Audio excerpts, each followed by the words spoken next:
So in my last video where I tried really hard to cut my finger off with an axe, many of you saw the first aid kit that Mrs. Wranglerstar and I used to take care of that. This is my primary kit that we'll throw in the car with us when we go somewhere. We'll usually always have it at hand, and I've got others, smaller and bigger, but this one seems to be just about ideal for size and weight. You know, it's about the size of a football in diameter, a little bit longer, but a great kit and a great size. And I think it would be ideal for most people if you're just going to have one or want to have like a really comprehensive kit to throw in the car, take with you on vacation or trips, to lots of different things, even around the house. It will cover a lot of different problems. So, starting with the case. This one has been really good, and I've used it for years, and it's made by Blackhawk, and it's a kind of a medical roll. It rolls up, it's got these nice straps on it with the Fastex buckles, it's got the Velcro enclosure and the handles, and as far as just size and utility, I found it to be just about perfect. The only thing I've done different to it is I've added my little plastic tags on there, so someone who is not familiar with it, or maybe I need first aid myself or unconscious, someone can see this and know that this is a dedicated first aid kit, not because it's kind of untraditional. It's not red in color, and it doesn't have the EMS sign on it, and it just doesn't, they wouldn't know. The other thing is if you needed it and you were really stressed out at night and needed to find it, camping or something, the reflective cord on it. Kind of, it's got a weave in it that when you shine a flashlight on it, it really shines bright. I think this is made by Kelty. I think it's a tent rope or something, but make sure you go with a quality brand in this. The Blackhawk brand is a really good one. I see a lot of these that have been copied by other Chinese manufacturers, and they look really good, but they're not going to hold up. The plastic is going to come unstitched. The stitching is not going to hold up. This is really good quality, and you're never going to have to worry about it. So I think it's ideal. Got smaller kits you guys have seen. I'll use this here. Take it with my chainsaw. Typically, I've got a little, mostly just blood sponges and things there for chainsaw accidents, and I mean, I've got big kits too. I've got big paramedic kits with stuff for IVs and advanced airway and all those things. Being a former EMT and lead medic, fire medic, I've had those experiences. I have worked patients in cardiac arrest. I have worked compound fractures and gun and knife wounds and all of those things. Car wrecks, horrible stuff. I've seen all that stuff. So I do have that. But do I reach for that one most of the time? No, I don't. So this is going to be a long video. It might be multiple parts because there's a lot of information here. And is this the best kit? No, there is no best kit. This is just my kit, what I've come up with, and one that I've used for years. And the reason why I'm going to do a video and kind of we'll go into each individual pocket is because it's been several years actually since I put this together, and it's good for me to kind of get back in and familiarize myself with what's in it. I'm going to see if I can't back this out, get a little bit wider there. Okay. Alright, so you can see here you've got all the pockets. They're divided. You've got some little bungee straps in the center, and you've got a long pocket here, and then over here the individual ones. I think this is great because working with bags like this or some of the traditional ones, you have to do a lot of digging around and you don't really know what you have. And it's not such a big deal with me because I know what's in here, but it's really nice for when my wife uses it, or maybe, as I said earlier, maybe I'm the one that needs first aid. I'm unconscious, that someone can kind of open this up, and if they have a basic understanding of first aid, they can at least survey and see what's going on without just dumping everything out and getting stressed. So how I've kind of laid it out is from left to right. When we read a book, we read from left to right. So what are the first things we're going to need? We automatically kind of start over here and then work over to the right. So what do we have over here? I'm going to start with, I'm going to start right here, and then we'll get into this, and then we'll work over to the left. But 99.9% of the time, everything that you're going to need for first aid, bumps and bruises, it's always kids needing a band-aid or a cut or small things, are going to be included in this small bag right here. And this piece of tape usually goes with it. And then, of course, antiseptics right here. So these are my primary things I'm going to go to. So what I'm going to keep in this bag is primarily bandages and things.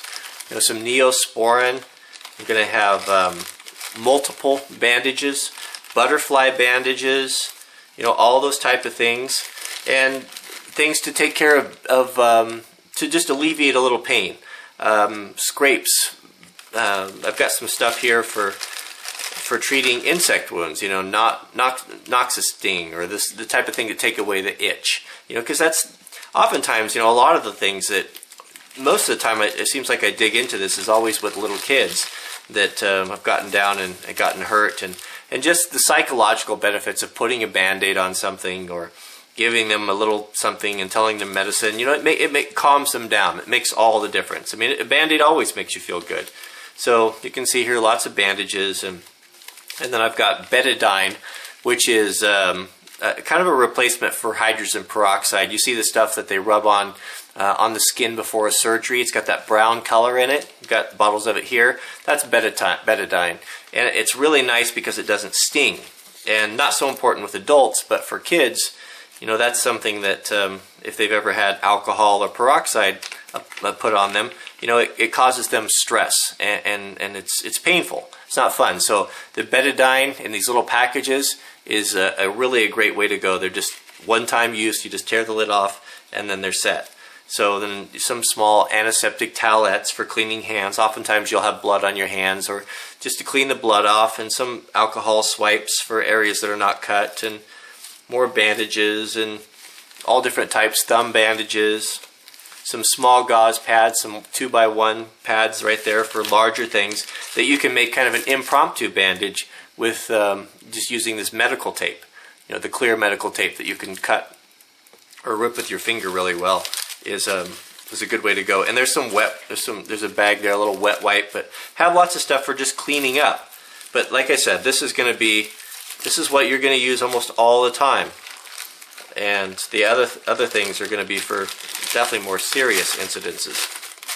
But I dig in this thing all the time. It seems like we go to camp meetings with our church where a lot of families are around and the kids are out running around and playing, and I'm always into this and doing a Band-Aid or something, just the little things in life. And then of course the Neosporin. So that's front and center. I'm going to put this stuff away as I go, because I just don't want to dig it all out and then get confused, because I put a lot of time into this when I originally did it. But alright, so right here I've got two little bottles of there's Providone and Tegaderm Prep.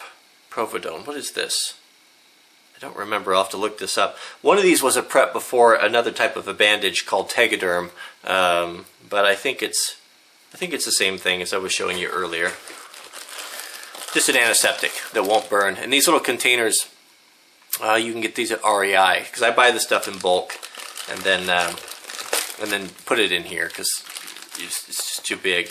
And then just more. There's some Q-tips and just more things to deal with cleaning a wound. If I don't have enough in here, if a little betadine alcohol swipe is not enough, or maybe it's a really deep gash and it's got dirt and gravel and stuff inside, I've got some Q-tips that I try to keep clean, and some antimicrobial swipes, and just doubling up on the ability to disinfect and to clean, because that's our main concern. And I've never got into that. These here I use all the time, many times, but the other ones not so much, but they're there.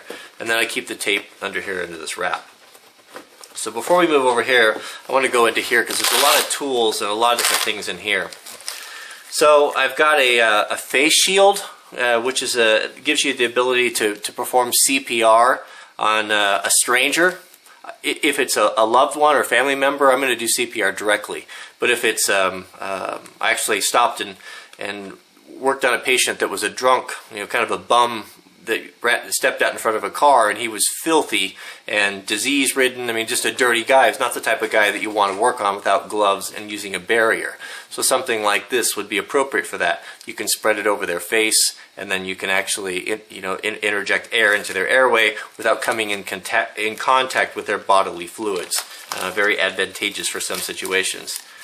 I've got in here, this is a seizure stick or a tongue depressor or bite stick. Plastic right there. I've got super glue, standard variety super glue. They use this in surgeries. It's really good for if you have a bad cut, for sealing that all up. So that's a good way to go. Chapstick. I've got a flashlight, a small flashlight, and I always have my flashlight on me. As soon as I said that, I don't have, oh, of course, yeah. I thought I took it out for this video here. So I always have a good flashlight on me, but just a backup. And I found that this is nice, just having an extra flashlight around camping, because there's always somebody that's not prepared. So I pulled this out and offered that for them to use. So something small and thin, like a stylus Streamlight or this little 4.7s, nice to be able to, you know, just check out airways or a million different reasons. You need any flashlight on there. It doesn't have to be a super good one. A couple spare batteries for that said flashlight. A clamp here. So this would be nice if you needed to stop a artery that's bleeding, or a bazillion different things. A little medical vice grip type of thing. I've got a hypodermic needle there with a wide board needle. You could use for chest decompression if you had that type of problem, or who knows, lots of different things.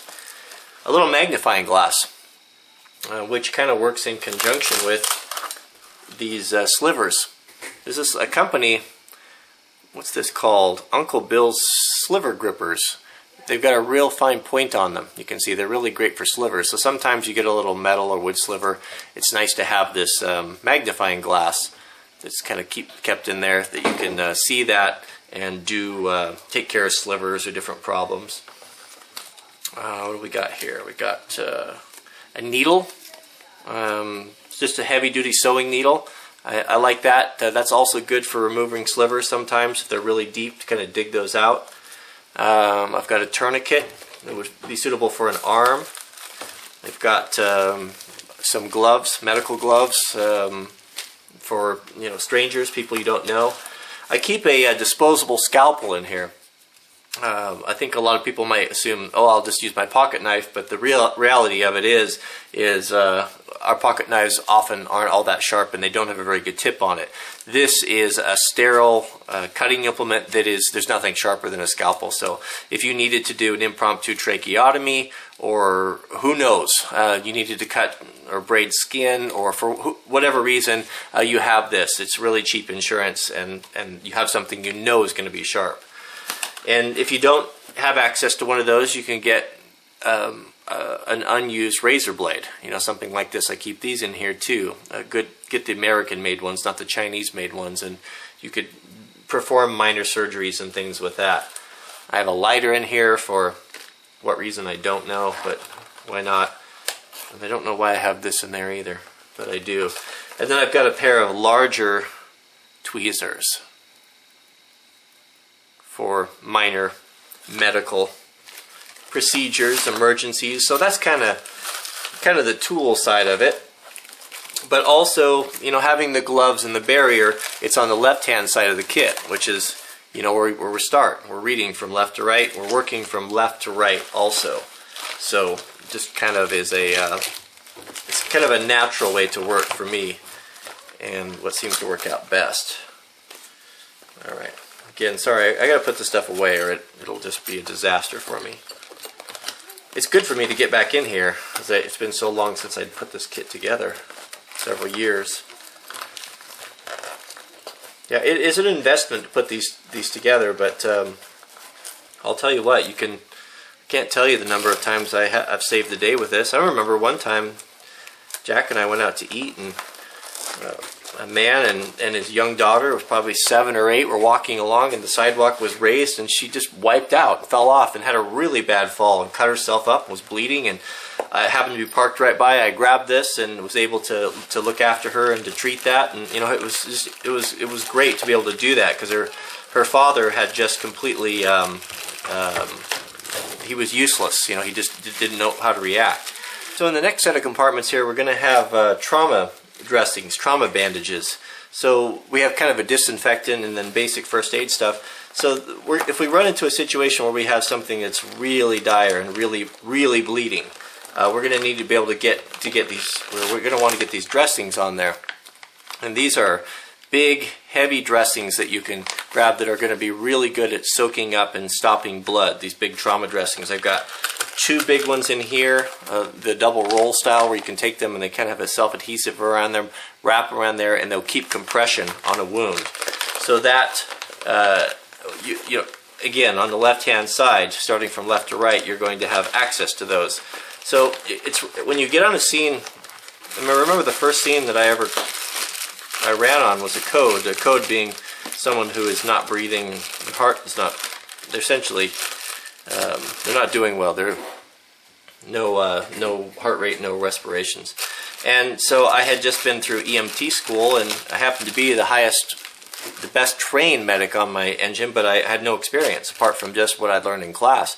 And I walked into the scene where there's a woman on the ground, you know, in full cardiac arrest, and you know, had that experience where time stops like it does in a movie, and I didn't really know what to do, and I thought I kind of stood there for a long time, just paralyzed. You know, I didn't know what to do. I'd never done it before, and then you just kind of go into your training and start working it and do the things you've been taught. And I asked my lieutenant later, you know, how long did I stand there? You know, because it was just seemed so surreal, and he didn't know what I was talking about, so it was just all in my mind. But so to make things as simple as you can in your kit can really help you when you're stressed out.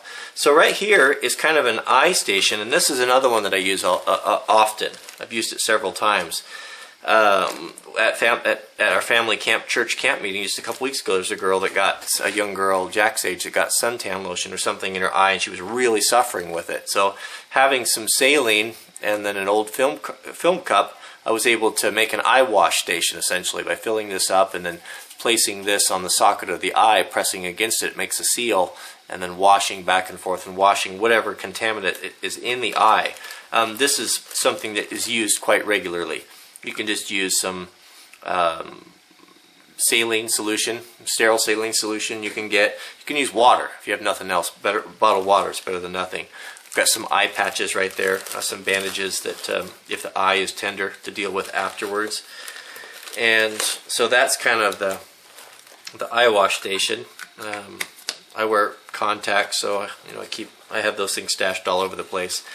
And I see also here I've got some looks like some calamine lotion to deal with poison oak.